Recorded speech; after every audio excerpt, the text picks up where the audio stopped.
So hello and a very warm welcome to all clients and friends joining us from across Europe and potentially further afield. Thank you so much for participating with us here today. No doubt you've joined the podcast, or rather the webinar, because you're aware of DORA and you're keen to better understand the regulation, perhaps find out some insights as to how other regulated entities are preparing, and possibly also are interested in what resources or what other materials could help and make your life easier between now and the deadline of January 17th, 2025. So this is anyone truly ready for DORA, the webinar? My name is Phoebe Jordan and I'm Managing Director of Third Party Risk at Thomas Murray. And I'm joined by colleague Shreeji Doshi, who is an expert in cybersecurity, operational resilience, governance, risk and compliance, and is director of our cyber risk practice. Shreeji's background includes having worked at Kroll and EY, and during his time he's supported many clients mapping frameworks to various regulations and standards, including the likes of NIST, ISOs, CIS, SIG, and so on. And so it's brilliant to have you here, Shreeji. Thanks, Phoebe, for the kind introduction. Good afternoon again to everyone joined on this webinar. We hope to bring you insights into our experience of working on DORA, hearing from clients, researching on it. Feel free to ask questions to us. Phoebe, do you want to do some sort of logistics things before we get? Absolutely, yeah. So we've got a little bit of housekeeping. So just to let you know, this webinar is recorded and we'll be able to share the recording at the end of the session. So if you have anyone else that you think might be interested in hearing this, please don't hesitate to share. And just to point out the chat function on the bottom right-hand side of your screens. Please do ask any questions as we go, and we will be able to cover these during a Q&A session towards the end of the webinar. If you have any comments as well, please stick them in the chat. It'd be great to hear from you and keep this as interactive as possible. And throughout the webinar, we do have a couple of polls that we'll be carrying out. So we thought we would kick off with just covering one of these polls to check everyone's able to work it. So we'll just be asking you in a moment where you are located. So where are you joining us from? So we've got the 27 countries here, and if you're joining us from outside of Europe, please do let us know as well. So hopefully everyone can get familiar with the polls. We'll be having around 1 minute to answer each poll, so you will need to be relatively speedy with it.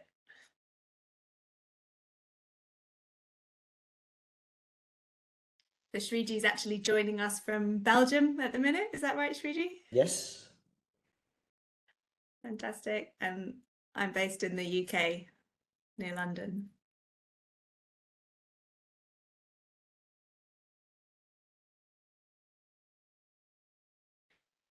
Great stuff. A few from Ireland, a couple from Italy.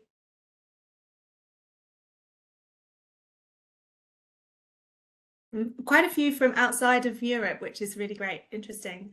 And obviously DORA will apply where there's branches or branches in the EU. So I suppose it's not necessarily the case that everyone will be actually currently located in Europe at the moment. So wherever you're from, it's great to have you here. I think that's remaining time up. So that's fantastic. Okay, so just covering the contents then of today's webinar, we're going to go through a little bit of background and the context behind DORA. We're then going to look at the status of the regulatory text, where it is currently and the timeline for it. Then we'll be going through an overview of initiatives from competent authorities across the EU and some interesting resources that you might like to draw on. And then we're going to look at Thomas Murray's risk intelligence data and identify some kind of key insights from what we're learning on the ground, speaking and receiving data from the entities that we're monitoring. And then finally, we'll cover some key takeaways, so additional resources and things that you might like to consider. So, straight into it. The Digital Operational Resilience Act, otherwise known as DORA, it was published in September 2020. You're probably well familiar with this by now, and it's really in response to the European Commission's digital finance strategy. The aim of it is to improve operational resilience across the financial services industry and enable organisations to better weather disruptions. And really, it's looking at mitigating the risks that are posed by digital transformation within financial services organisations by ensuring that there's a consistent regulatory framework that can be applied. And so there are 22,000 financial entities and ICT service providers that are caught under this regulation, which extends it beyond just your kind of traditional financial services organizations. And there's actually 20 different categories of organizations that are covered. But you can see here just a handful of the types of organizations that are subject to DORA's requirements. Great. I think most of, like Phoebe mentioned, most of you would be aware of DORA and the scope, some in high-level indicative timelines. I think one of the questions we keep getting back is what will happen post January 2025. The the the the straight answer is, it's very hard to predict at this stage. However, what we know of from the regulation is that the regulation provides an opportunity for the member states to define their own enforcement, if you will, actions of breach of regulations or breach of not having the requirements done. And this uh, this is quite broad in terms of what the DORA regulation is allowing the member states to decide for their country, which can be enforced through competent authorities. Now, out of these, there are fines, which kind of make sense. Any regulation, if you're not compliant, there'll be fines. There will be uh, other non-monetary actions, like you would be put on some sort of additional scrutiny and monitoring to kind of ensure that you are compliant with their own requirements. Uh, Public reprimands, making the type of breach or non-compliance public, withdrawal of authorization in extreme cases, orders for compensatory damages to the clients. The Possibly at the cost of being repetitive, this is something that the regulation has let uh, uh, the member states and the competent authorities to kind of define it for that specific state. So it's to be seen on what changes the laws are adapted in each individual member states to kind of accommodate for this. Uh, but having said that, there would be cost to DORA non-compliance, which I think is widely accepted uh, principle that most financial entities are now considering and working towards DORA compliance.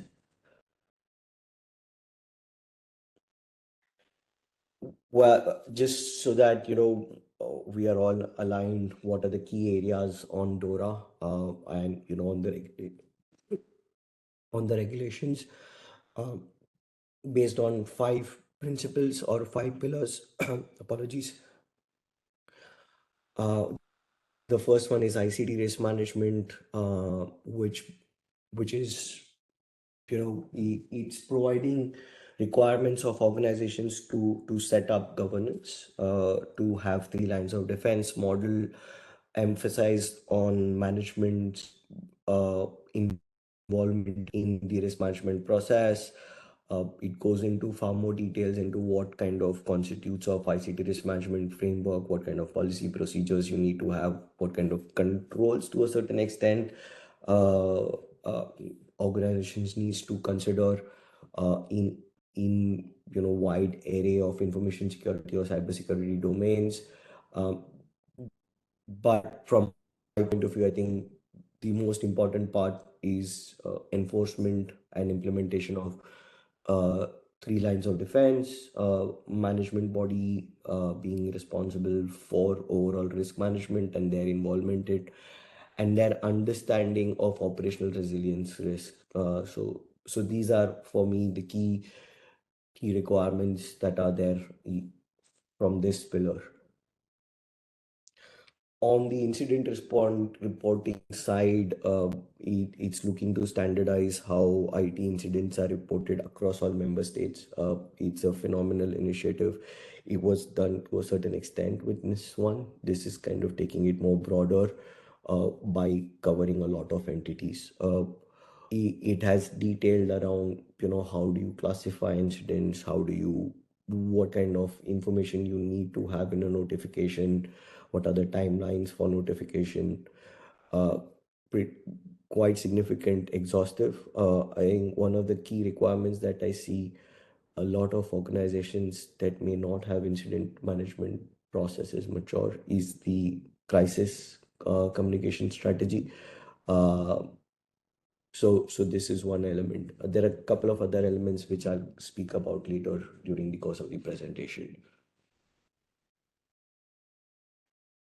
The third pillar that we're going to speak about, or what DORA is requesting for, is the digital operational resilience testing. This is mostly around technical testing. So you would have the standard technical test that organizations would perform. I think most organizations have some form of technical testing being undertaken, be it a vulnerability assessment or a pen test at a minimum. It goes on to more broader aspects around conducting source code review, continuous application scanning, and the likes. In addition to it, it's broadening the scope of threat-led penetration testing, which was uh, recently enforced across member states with the TBOR framework. Now they are broadening the scope of performing a threat-led penetration testing to a more wide array of financial entities, where the guidelines of who falls in the scope are still under the consultation, but it is something to look out for. The fourth element is the ICT third-party risk management. Uh, Again, this is something, that was adequately covered or decently covered with the EBA guidelines on outsourcing. Similarly, in the insurance industry. However, it is taking a step forward, detailing out what are the requirements. You need to have some exit strategies for your critical providers, what kind of risk areas you need to assess, what are the various life cycle you need to do. And a very important point that they're bringing out is the assessment of ICT concentration risk, uh, which I think it's a great initiative by the regulation. On the last pillar, it's mostly around voluntary basis of sharing intelligence, information and intelligence. Um, and they are requesting the competent authorities to set up such an system or environment where financial entities are able to share voluntary informations around cyber threats, if they have received any threat, how they can share it for more wider financial service industries to either proactively improve their defenses or put in some controls. So I guess the goal of this was to have everyone aligned on what Dora is asking for at a very high level. We kind of move on to our next elements as to what is the current status of the regulatory documentation. Uh, I think we kind of all know the end deadline of January 2021, January 17, 2025. Now, and Jan 17 next year, there are a couple of very interesting things that will happen. I think one of them is the finalization of the tranche 2 implementing standards.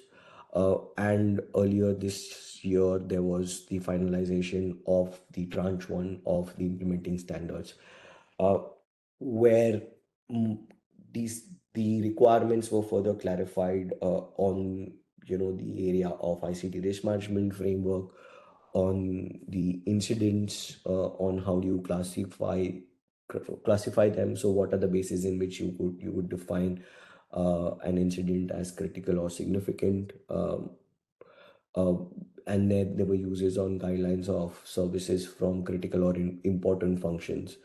A very uh, important ITS was also shared around register for of information. Now this template was shared, it is finalized, and this is something that all FEs are supposed to maintain and share it with competent authorities getting into the new year. So if there are financial entities that have not looked at this, it's highly recommended. There's one more element we'll talk about on this further in the webinar.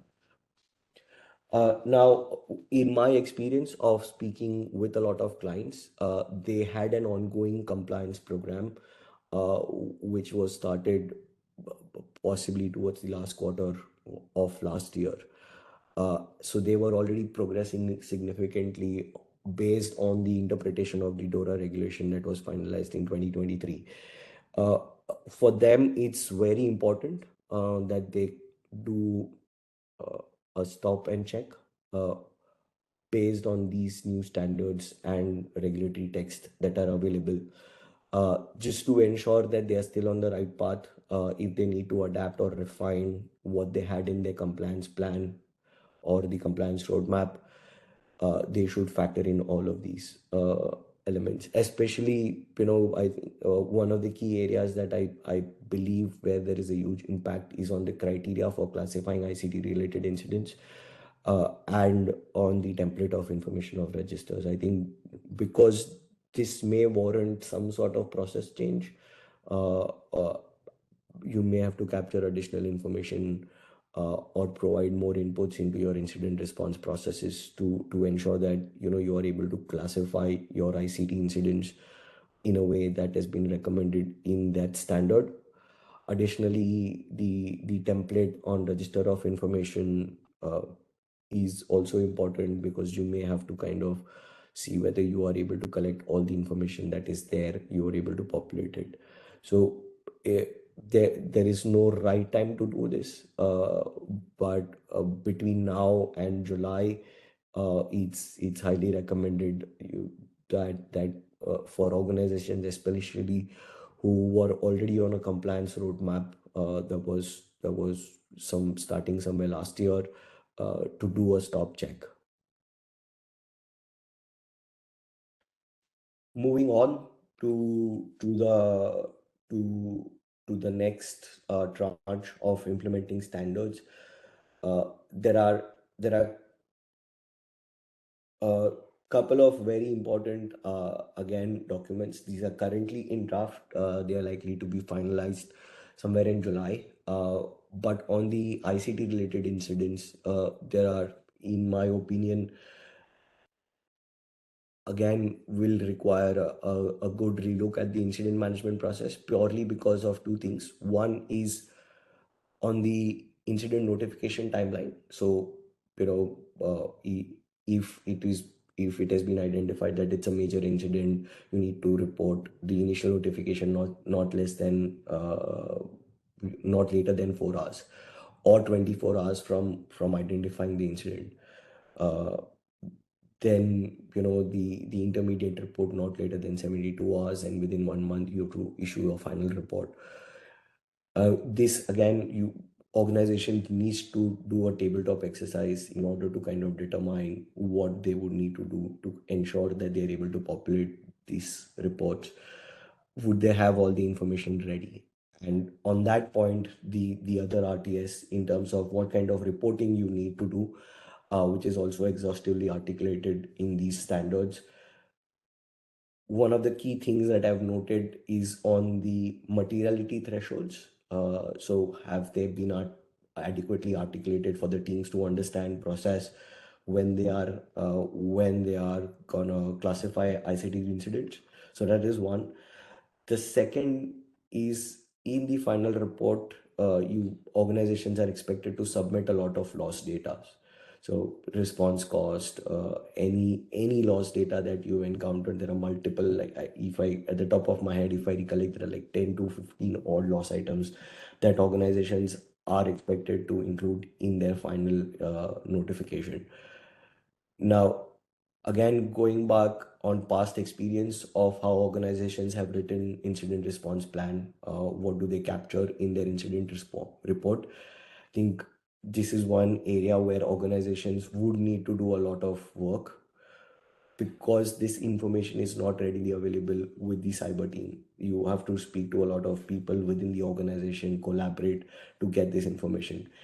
And it's immensely difficult when you are going through the incident. So you are expected to collect this information when there is an ongoing incident, which makes it even more harder.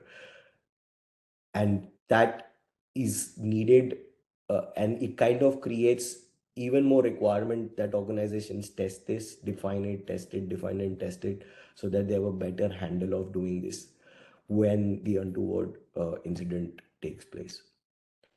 So these are, uh, in my opinion, significant impacts on the regulatory standards that will come out in July.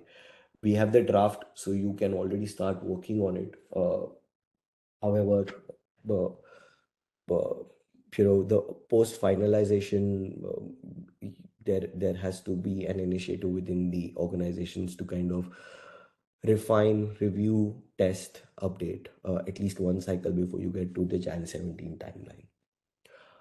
The other interesting is on the TLPT, where there is an expansion of what kind of financial entities would be in scope.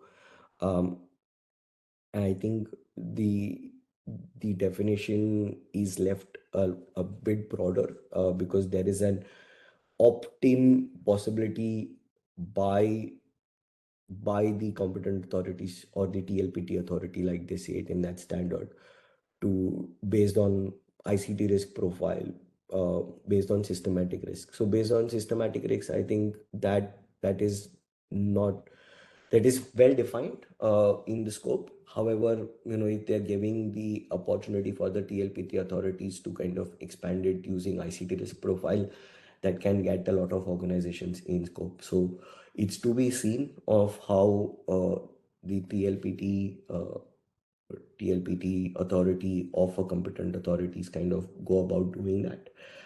Um, so, but this is a very interesting RTS in my opinion. So, lots of moving parts still when you're expected to be compliant by Jan 17. And having said that, there is no harm in performing a check if at this stage, or before you get to the summer. I'm just taking a pause so that to for people to reflect on it. We do have a poll question. Yeah, so this poll question is where are you in your compliance journey? So below the chat, you can see polling, and hopefully under poll 2, you'll be able to answer this question. Interestingly, I think in the last question, we had quite a lot of responses come through the chat function, and that's great to see. It's also great to see so many people engaged in the chat function. We are making a note of any questions, and we'll come to these at the end. But yeah, so if for anything we don't address as well, we'll try and pick up through our content, but we will absolutely come back to many of these questions towards the end. And also just to say thank you to people that are engaging and sort of enjoying the community in the chat and responding to people's questions in there. It's great to see. So in terms of where you are in your DORA compliance journey, are you evaluating initial steps at the moment? Are you currently in the process of evaluating gaps and defining a DORA roadmap? Are you sort of in the middle of an ongoing program to achieve DORA compliance? Or do you feel pretty confident that you're already compliant and all ready? And it looks like the poll results are in. And most, I think, Shreeji, would be no surprise that most are sitting in the B category, so in the process of evaluating gaps and defining the DORA roadmap, with the second most coming from the have their program underway for achieving DORA compliance. And Shreeji, is that kind of what you would have expected, or based on conversations that you've had?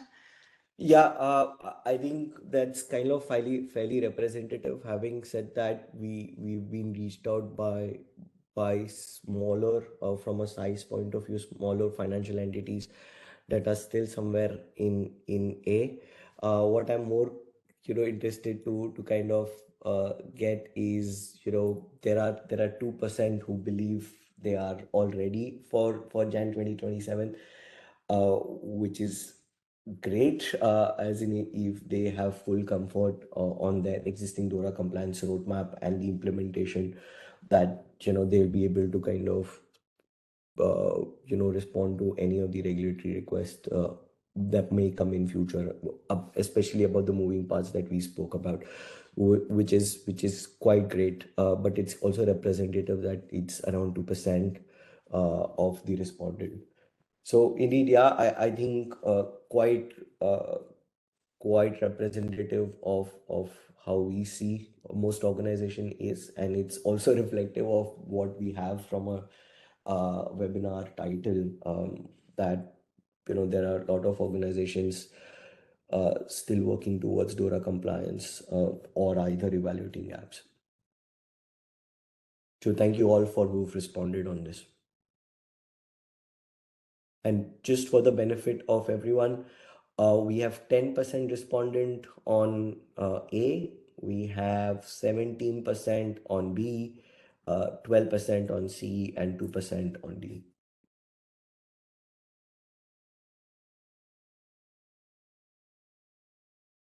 Right. Now, we get to something interesting. The reason why I put this in the agenda item is when I was researching about DORA, and how competent authorities are approaching this. I think it kind of gave me a very decent perspective of how the ESAs and the competent authorities are dealing with it. Uh, and it was also a great learning for me. uh, it gives a perspective of how each CAs is different, and what they are looking for, and how they are kind of approaching this. So as in, one of the things that I noticed was every competent authorities is possibly in different maturity scale when it comes to the DORA communication, the DORA initiatives. uh, which is, if I kind of reflect back, it's also possibly representative of how proactively DORA supervisory action may be, as in it's a proxy for that, but still fairly interesting. Additionally, at an ESA level, I've been tracking of how they are progressing with all the activities that they are supposed to do. I think two of them strikes out for me. One of them is that they have recently launched a recruitment drive to hire 3 people for the DORA Joint Oversight Committee. They just closed the recruitment application 13th of May. So just a couple of days back, that application was closed in, and they have an initiative to hire 30 more people. So I think they are well underway to kind of have the oversight framework implemented in the timelines that they have set up, which is kind of also an indication that they will expect financial entities also from a compliance point of view, as they'll start chasing the ICT third parties that they will determine to be critical, and start the assessments of them. So again, a good kind of indicator of how the regulator is viewing this. The other is what we spoke about on one of the ITS, which was around the Registrar of Information. Uh, Now they did a dry run exercise last week, 2 weeks back, 2 to 3 weeks back. Uh, Basically, based on the existing template, they've made a draft. They've published a tool, or they will be publishing a tool for financial entities, so that they can upload the register of information with their respective CAs. in various formats. So you could do JS, JSON, Excel, Excel to CSV. So they did a dry run of what kind of information they are looking for, how they can provide it, how financial entities that have like group operations, how they should be populating this information. It was a very interesting webinar. The slide decks are available on the ESA website. It's good to download it. They they will they're gonna reach out by 31st to the FEs to participate in this initiative. And during the summer period of time, they would expect the participating FEs and competent authorities to submit the register of information to them. Towards the end of the year, somewhere around November, they will perform one more workshop on the data quality, their lessons learned on that process, so that they are ready for Jan 17 timeline. Again, an indication, how they are kind of actively pursuing and ensuring that the Jan 17 timelines are met. I would encourage, if you are from a financial entity, if you're not aware about these, do check the ESA for this dry run webinar. Do check with your competent authorities if you want to participate. I would highly encourage you to participate in this process, as it will get you. It's of two very important things. One is it's good for your internal risk management, because you are already starting populating the ICT third parties, what are the functions they support, uh, and it also helps you prepare for the regulatory requirement of giving this information come Jan 17 2025. At a competent authority level, most competent authorities, or rather all, would have a basic DORA webpage and some sort of FAQs of that, and a contact person for DORA related queries. So this is something that most competent authorities would have. I think one of the things that I try to do is pick out some very interesting initiatives by some specific competent authorities uh, of of the DORA initiative, and uh, how they are kind of working with financial entities to do DORA compliance. Uh, Two of them actively stand out for me. One is the BaFin in Germany and the MFSA in Malta. They are kind of worst standout. What BaFin has done is, again, they have a very, I think, one of the best FAQ pages on DORA. Um, Additionally, what they have is, for each of the pillars, they have a practical information slide deck, and they had a webinar done somewhere late last December, and they've uploaded the presentation of the practical implementation of DORA across the four areas. So the fifth one being involuntary. Uh, Now, for example, what they have done is, on, from a third party risk management. Let's say the ICT third party risk management. What they've done is they've nicely illustrated in the ICT third party lifecycle management what are the various articles applicable. I think, as a consultant, I would aspire to make something like that, which was, at least for me, was really really interesting. They've kind of given an exhaustive list of ICT third party risk domains that one needs to assess, fairly detailed. Uh, it kind of helps organizations that are not mature enough, not big banks who don't have all the resources to even follow it, and kind of work with just that information without external help from a compliance point of view. For the TLPT, they had a very detailed process of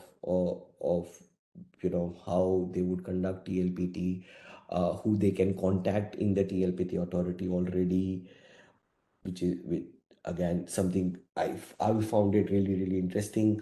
On the incident reporting, they kind of have an indication as to what kind of uh, information they are expecting. So, in the sense, the process of reporting it. So they are already giving some indication of how the process will work.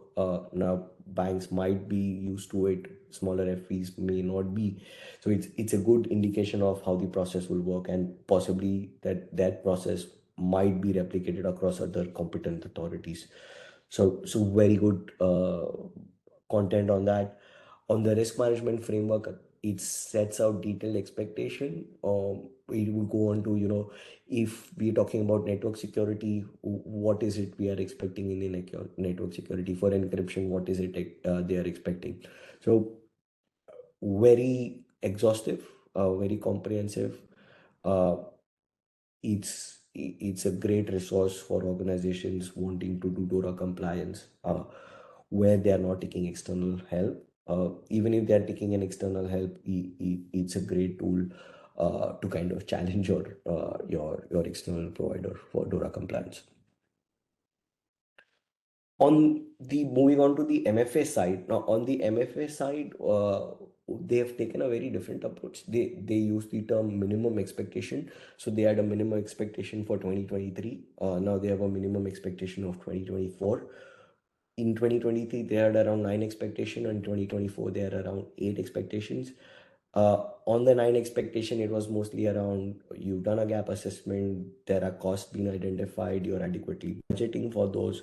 So it was more around preparing for DORA compliance, and the 2024 expectations are more in terms of you're progressing on the implementation. What they've also indicated is they will kind of do a check or consultation to see the preparedness of their regulated entities. So a different approach than BaFin, but setting out minimum expectations, articulating that, sending it out to everyone.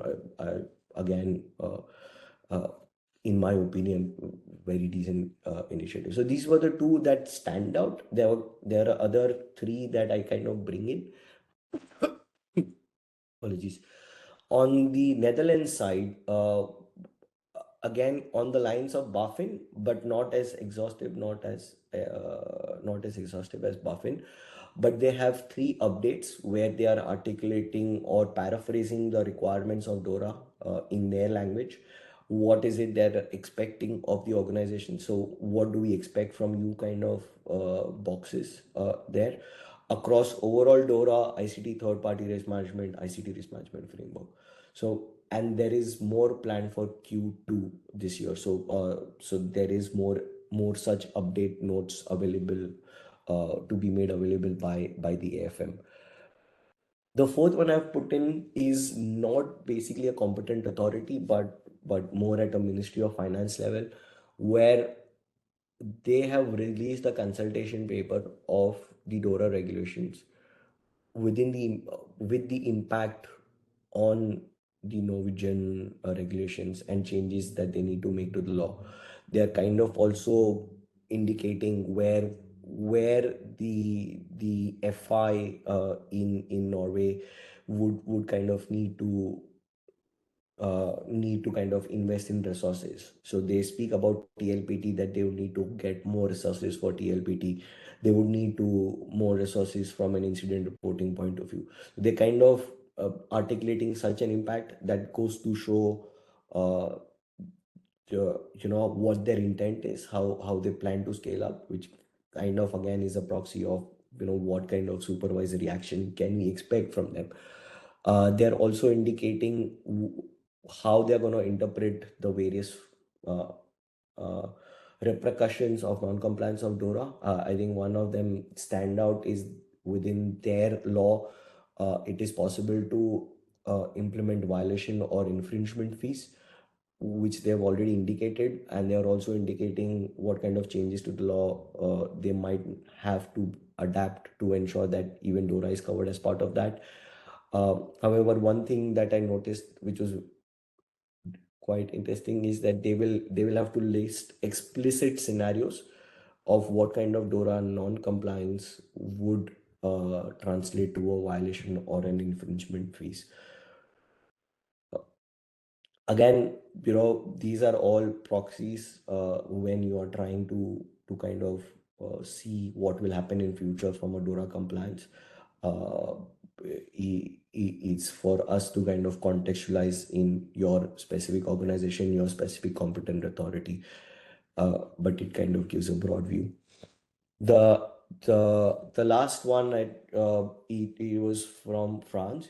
Now they've undertaken three spot checks is what they called. So supervisory, operationally, thematic, cybersecurity reviews. So they did two before the DORA, so before 2023, and then they did one post DORA regulation publication. And here they are trying to correlate the findings that they have from the spot checks that they conducted on five portfolio companies, and what is the implication from DORA. Uh, it's just to give a view as to how they are they are looking to harmonize their supervisory action from a DORA point of view. As in that is the reason why I included in this list. This is a non-exhaustive list. This is primarily based on secondary research. So going on their website and uh, finding things. I would encourage you, if you are currently in a roadmap, to at least take some time out to kind of review this and contextualize it within your organization and see how do you need any refinement or not, or how good bad you are doing against these. I think we have one more poll. Brilliant. So yeah, this next poll is around your opinion on DORA's proactiveness, or the DORA proactiveness of the competent authority in your jurisdiction. So the regulator that's looking after this in your jurisdiction. A was couldn't have asked for more. They're doing loads already. B is we like what we've got so far, but we'd appreciate a little bit more.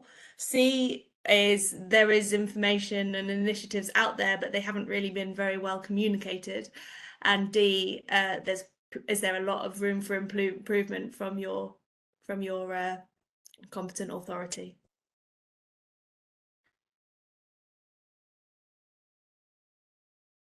And we got the results coming in thick and fast, which is great to see. Seems like mostly that C and D level are coming through. So generally speaking, there seem to be initiatives out there, but they're not really well communicated. And there's a little bit of a view that there could be more improvement from the regulators and competent authorities. Shreeji, what's your reaction to that? When I look at the website, I'm not surprised, because there were certain competent authorities that I could get limited information out of.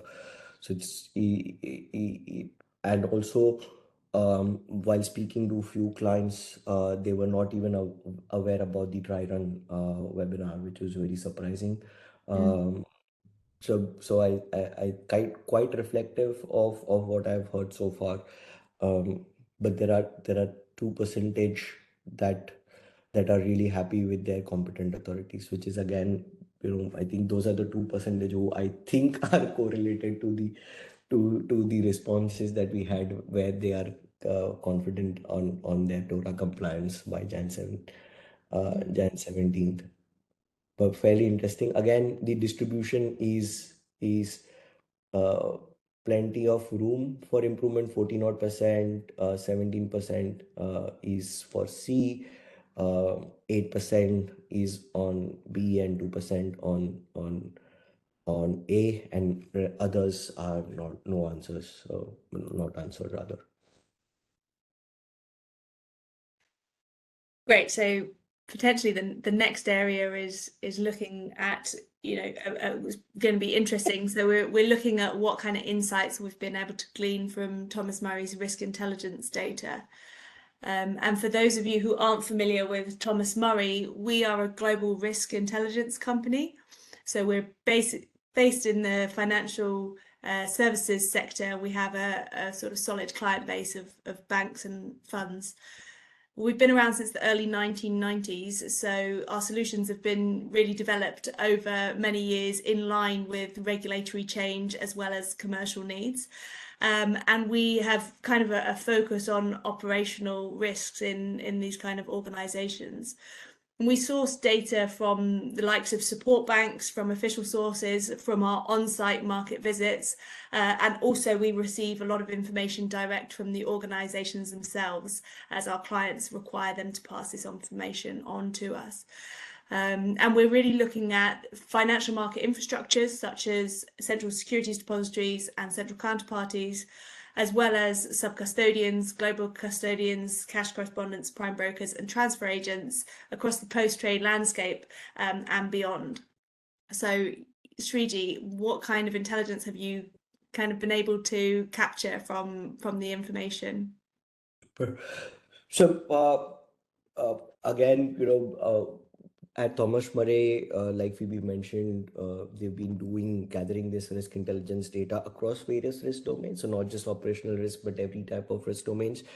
And I thought it would be very interesting to kind of correlate what we've captured so far on the operational risk data side, where we do have a small section for cyber, um, to kind of see from a DORA finding point of view. What I've looked to do is I've looked to break it down. Like Phoebe mentioned, we have two products. One is on the assessment side, so the CSD risk assessments that we undertake, which is on the FMI side, and the other is the monitoring product that we have with sub custodians and cash correspondents, uh, to look at what they have given on the operational risk submissions.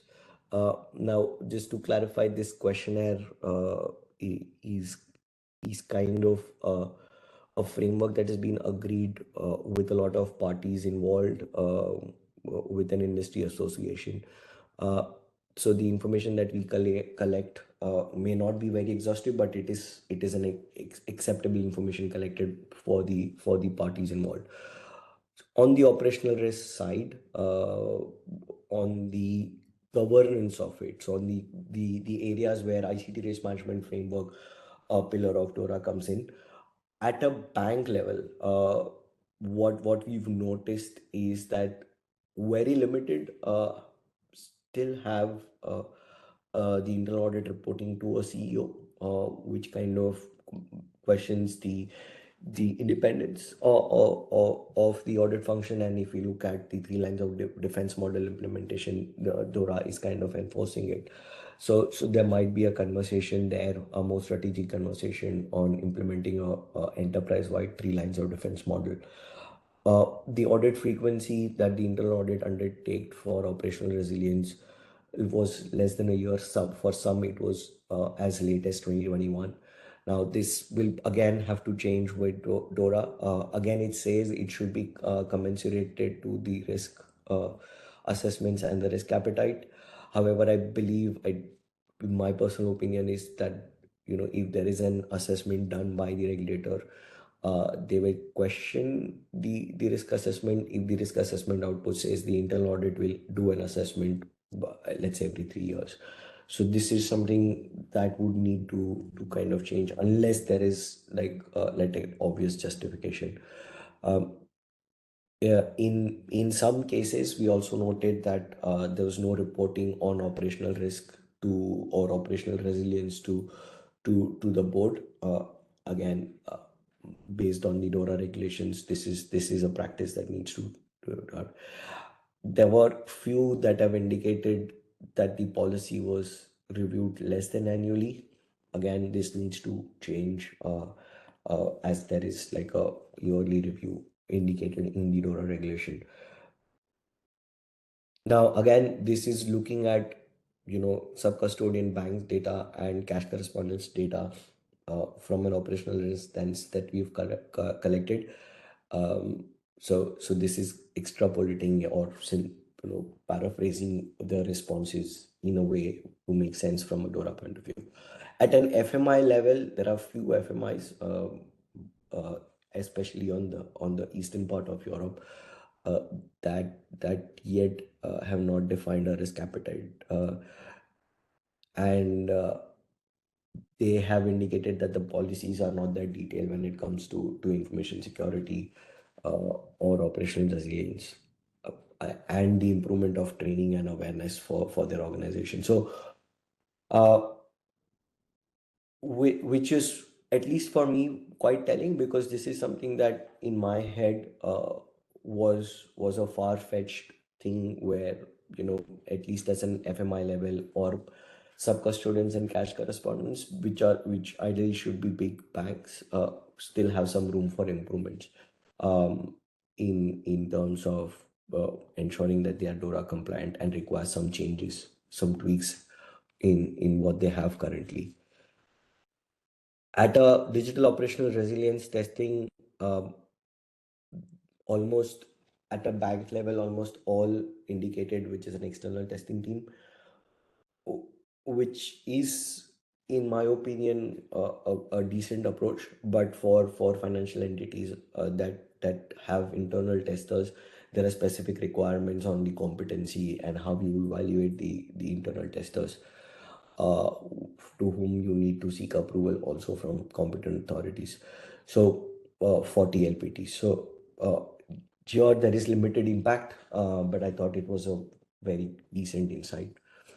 Uh, there were few entities that have indicated that there is no set testing of frequency which is less than 2 years. Uh, Again, in my opinion, uh, fairly unexpected insights. But such organizations would need to kind of perform testing on a more regular basis. On the operational resilience testing, one of the things that we noted was many conduct still ad hoc testing. Now, this does not mean it's the testing period is less than more than a year, uh, but still a decent observation. However, the more telling one was there were very limited entities that didn't test major changes going into production. So the process at there, such entities would need to be adapted. On the incident response and recover, on the DR side, again, limited banks indicated DR testing frequencies ad hoc, uh, which would need to kind of be adapted from a process. It might require some additional cost on the technology side of it. Uh, and while FMIs, most of them indicated that they do have some sort of recovery plan, uh, but very few of them have indicated that they do not cover any cyber scenarios. So all such recovery plans would need to be revised going forward. The general feedback, general comment, and something on TPRM that we noticed in the FMI. At a bank level, when we are performing the sub-custodian monitoring, we are performing sub-custodian monitoring across various opcos. So, for example, let's say a bank, uh, bank A, I won't name any bank, but a bank A has operations in Belgium, in Netherlands, in Spain. uh, the the responses are different for each of these opcos. So there might be some variations in how each opcos have implemented certain things, uh, and this might be the reason why you see at certain places that they may not have a three lines of defense model, or their policies are reviewed less frequency. So it depends on the size of the opcos, depend on the size of where they're operating. However, when we come to DORA, it does not matter. You would have to undertake these exercise consistently across all opcos and at a group level.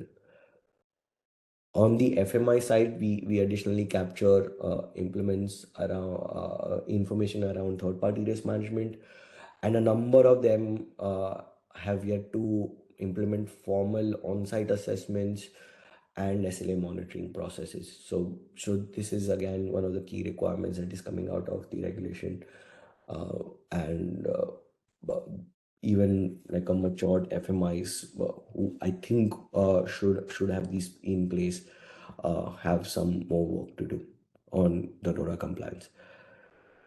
So Paraph paraphrasing or contextualizing all of these with the DORA title, is there anyone ready for DORA? My opinion is 98% are not ready except for the 2% who said they are all ready for Jan 17, 2025. Uh, Almost all organization are in some form of trying to find a space to get to DORA compliance. They kind of in different level of maturities doing this. The regulation is currently in flux, so uh, all organizations have to do something. And if as a financial entity you've not done something so far for DORA compliance, it's never too late. You still have little more than 6 months to kind of get things in place. We have one more poll, I guess.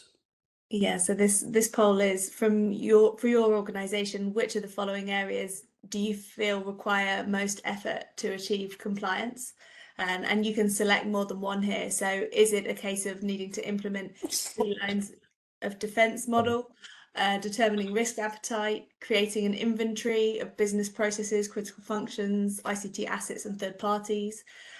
Do you need to refine the process for ICT incident management? Or is it a case of performing threat-led penetration testing, ICT third-party risk assessments, defining and implementing exit strategies, or managing implementation? So which of those suggested items are, requiring most effort from your organization? Now, I'm conscious of time. I know it's 2 till 3 and we might have a few participants drop off, so we will carry on. We've got a couple more slides and then really want to get to some of these questions because we've got some great questions coming through. If you can't stay with us, obviously we will share the recording and we will be sharing the slides on request as well. But of these questions, what do we think, Shreeji? What's sort of presenting as most people are concerned with? So performing ICT assessments definitely requires a lot of time and attention, and managing the implementation across group companies, also a big challenge. And even just creating the inventory of business process, critical functions, ICT assets and third parties, in the first instance, all highlighted quite often there. Yeah, not surprising at all, Phoebe, on this. I think would be interesting that when we send the slide deck, we include the poll results for everyone to kind of see. I think it's a good insight when we get back. We can absolutely share those, yeah, as well. On the quick takeaways, I'll quickly, I realize we're at the top of the hour. We're gonna overshoot by a bit, so I'll quickly, do this. I've already spoken about this. uh, do look out for the CA's initiatives. I think fairly decent. It gives you decent perspectives on the draft technical standards.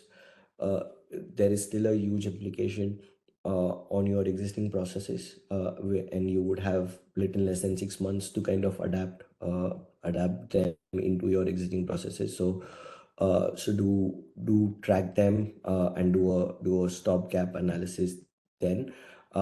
And Additionally, ensure your group variations. If there is a DORA initiative at a group level, ensure that the group variations are adequately assessed and rectified, refined. The last point is that even though ESAs would be conducting an assessment on critical ICT third parties, the financial entity is still expected to assess the critical third party. So it does not take away their responsibility of monitoring the ICT third parties. That's a very important point.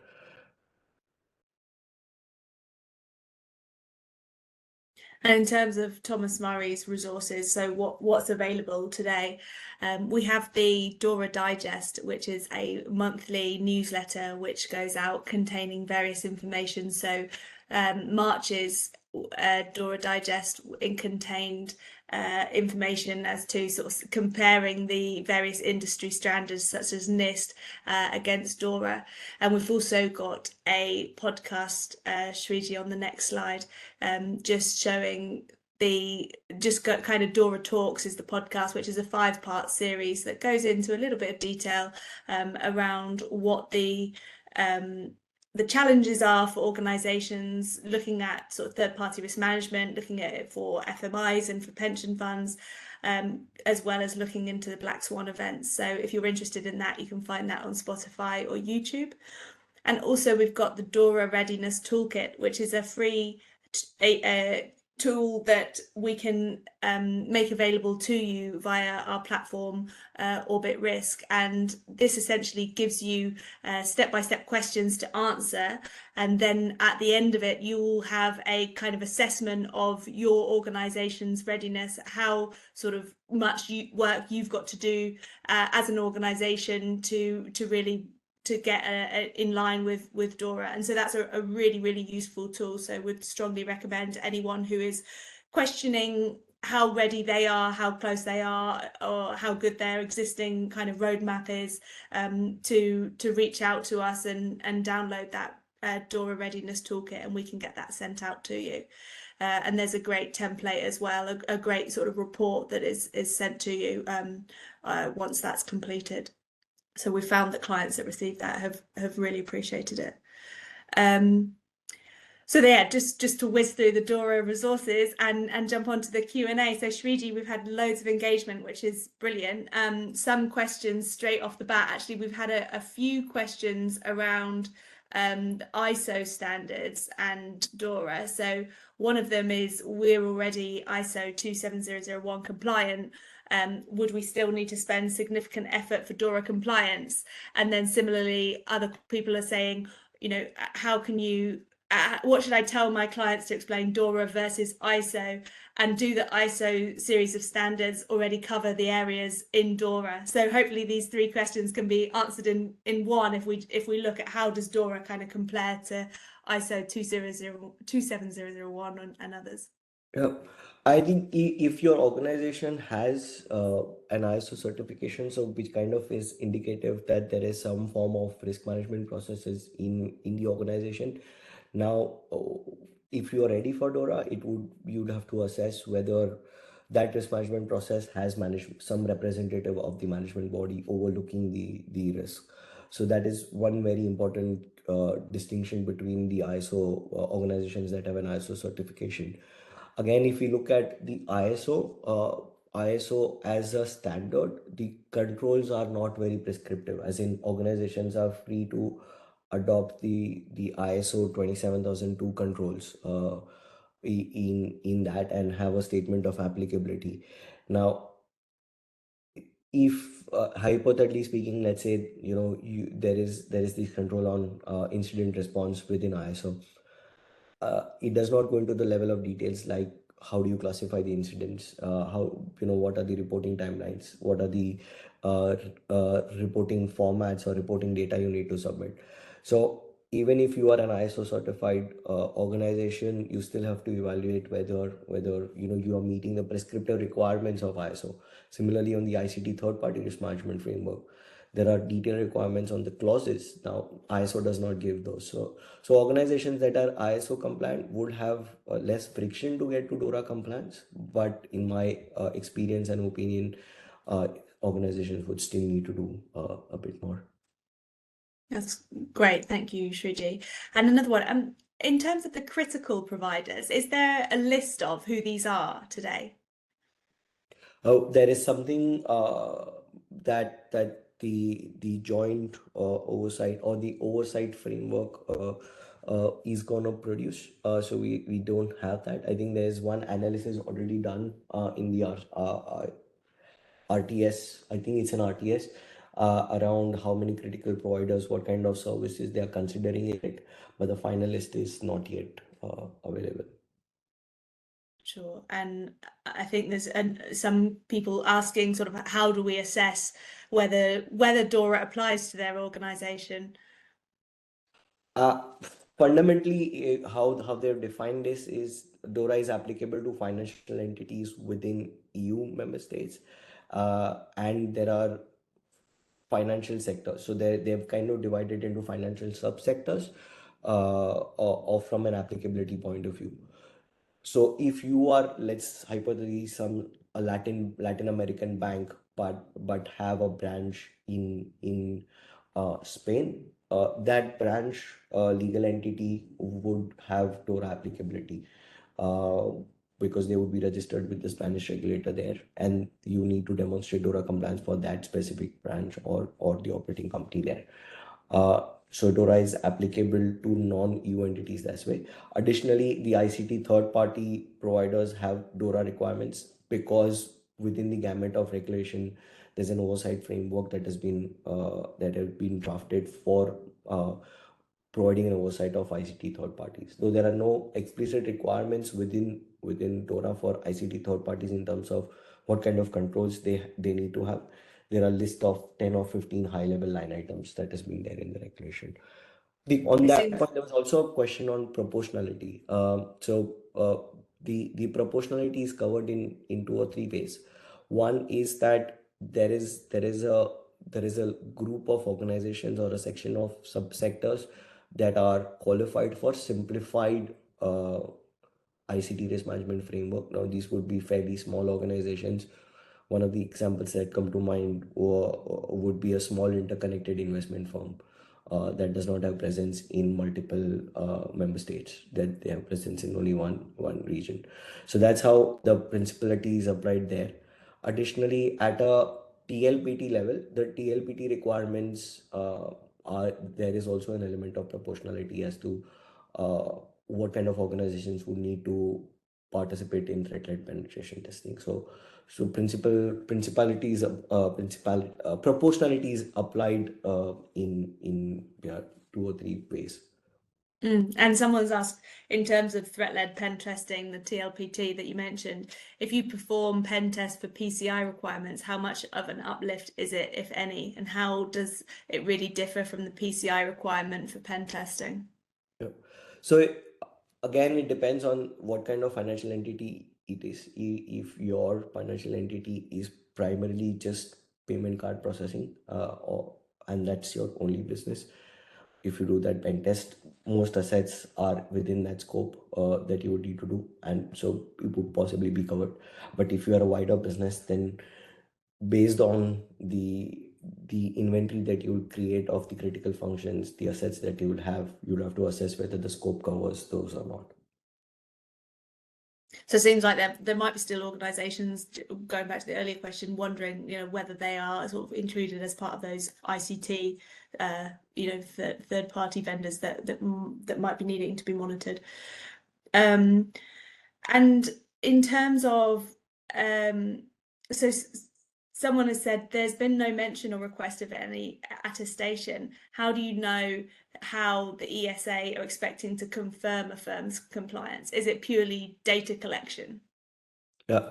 So what the regulation is allowing for competent authorities is through multiple channels, so they can perform an on-site inspection for assessing the compliance of a financial entity. So indeed, there is no assessment, but the competent authority can conduct interviews, can conduct documentation reviews, can conduct on-site visits to determine whether you're compliant uh, with with the DORA regulations. On the ICT side, there is the full oversight framework that gives delegated powers to the joint oversight team to conduct assessments on the critical ICT third parties. And just looking at the vendors themselves, how can they prepare if they're expecting to receive sort of more detailed risk assessments carried out on themselves? Is there anything that they can do in preparation?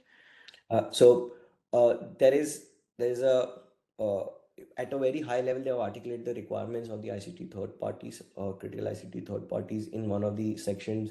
If it skips my mind, but towards the end, where what is the oversight framework going to assess, it is articulated. So I think that's a good starting point for that. Again, keep on monitoring the competent authoritative initiatives in this space to get more and more information. Great. We have had a number of other questions, which I think we should probably sort of regroup and combine and perhaps share in content that can continue to come to or that will continue to push out. I think it's getting close to 3:15, so we probably ought to call it there. Thank you so much to everybody that's joined and engaged today. If you do have any specific questions that are just burning and I haven't asked Shreeji, then please do fire them over to us. So our email addresses are pjordan@thomasmurray.com and sdoshi@thomasmurray.com. And similarly, you can find us via the website. So do reach out, or on LinkedIn. We will absolutely be available. Shreeji, anything else from yourself? Nope. Thank you so much for listening through this. Hope there was some value add for you in spending this 1 hour, 15 minutes. I wish you the very best in all your initiatives and especially in the DORA compliance.